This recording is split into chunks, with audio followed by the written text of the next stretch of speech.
There are many iconic landmarks associated with the US government.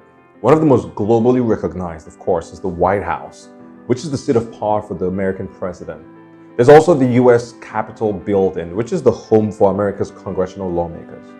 While these buildings are fixed landmarks that literally cannot move, there's another iconic landmark that's literally flying the US flag across the world.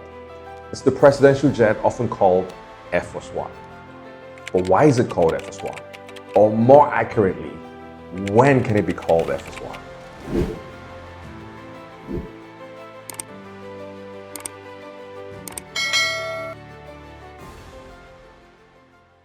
The history of US presidents and airplanes is linked to two American presidents, both named Roosevelt. In October of 1910, Theodore Roosevelt became the first American president to fly in an aircraft. And this was only 7 years after airplanes were invented by the Wright brothers, of course. But because he had already been out of office for over a year at the time, Theodore Roosevelt was not the first US president to fly in an aircraft while in office. Now, that honor goes to his cousin and the 32nd president of the United States, Franklin D. Roosevelt, also known as FDR. FDR's first flight as president happened in January of 1943, when he flew on a Boeing 314 aircraft to the Casablanca Conference in Morocco during World War II. Following that flight, the US Air Force decided to convert military planes into aircraft for presidential use because they couldn't rely on commercial airplanes for the president.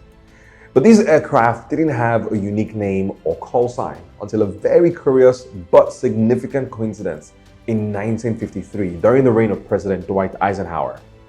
Now, it turned out that during a flight, the president's airplane entered into the same airspace as a commercial airline, which had the same exact flight number.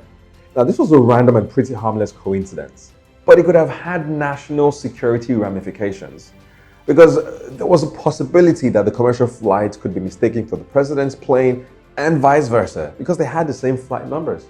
And so to make sure this never happened again, the US Air Force settled on a unique call sign and chose to begin referring to the Air Force presidential aircraft as Air Force One. Now, here's where it gets slightly interesting. Even though the official US presidential jet is popularly called Air Force One, the thing is, that's not the only plane that can be Air Force One. And that plane itself is not always Air Force One. Now, let me try and explain it as simply as possible. The term Air Force One is not just a call sign for the official presidential jets that typically carry the president. It's the call sign for any US Air Force aircraft that's carrying the president at any given time, whether or not it's the official presidential jet. So basically, any aircraft that's operated by the US Air Force instantly becomes Air Force One the minute the president steps on it. Now, if you still don't get this, I can try to explain it through a Hollywood reference. In 1997, the hit movie Air Force One was released. If you haven't seen it, it's a great movie, go watch it. And it was about a fictional hijacking of the US president's plane. Now, if you haven't seen the movie, the hijacking ultimately goes wrong, and Harrison Ford, who played the US president, heroically manages to kick the hijackers off his plane, and he had a great line, "Get off my plane." Get off my plane.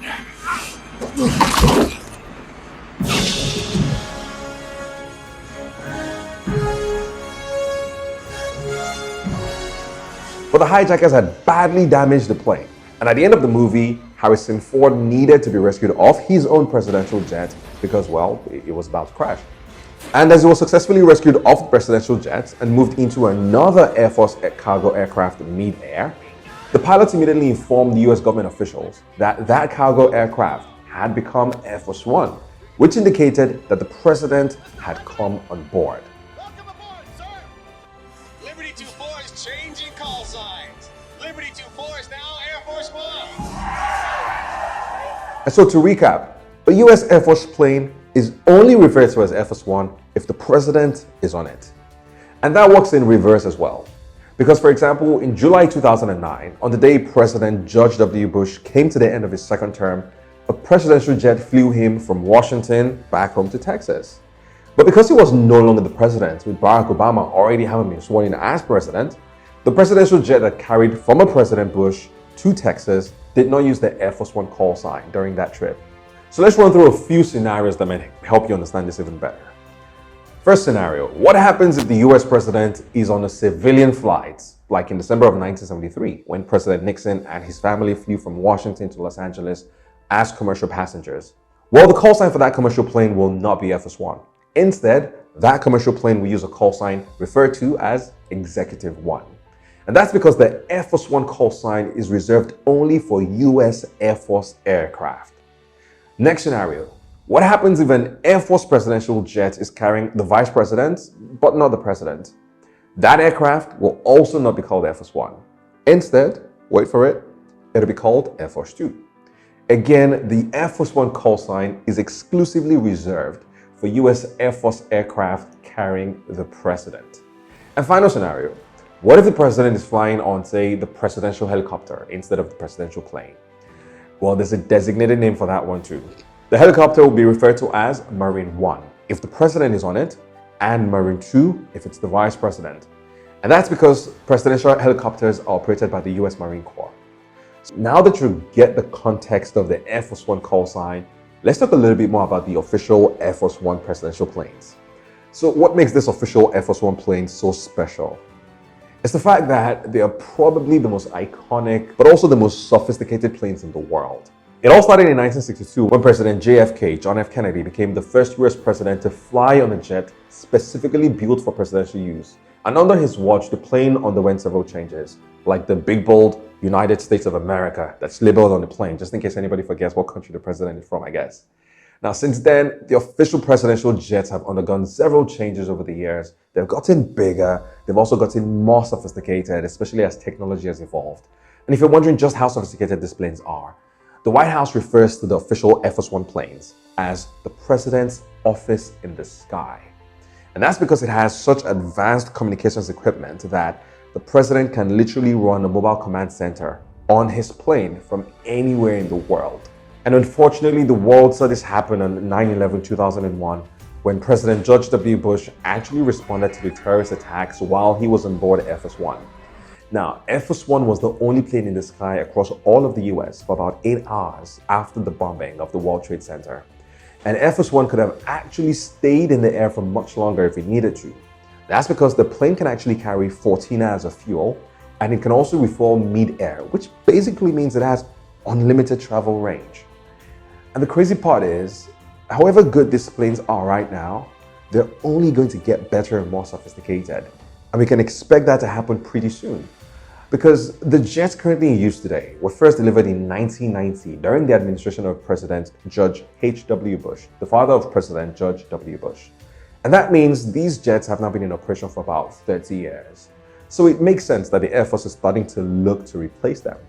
But the new planes, which will be Boeing 747s, will not be cheap. In 2018, Boeing received a $3.9 billion contract to build 2 new presidential jets. The planes were supposed to be delivered by 2024, but there have been production delays, and so it's not clear yet when the new planes will arrive. And interestingly, those are not the only new presidential planes that could be arriving. The Air Force is also trying to stay ahead of the curve in this modern-day world of fast-moving technology.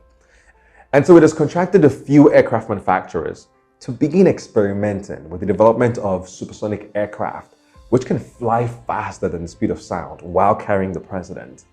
Now, when these new planes arrive, it will mean that the president has a lot more choices for travel. But remember, even though there will be several presidential jets, some of them flying faster than the speed of sound, the only one that matters at any point in time will be whichever plane the US president is on. Because at that point, that plane will be the only Air Force One. That's it for today. Thank you very much for watching. If you enjoyed this or learned something new, hit the subscribe button. And of course, send this to any airplane nerds that you know. Thank you.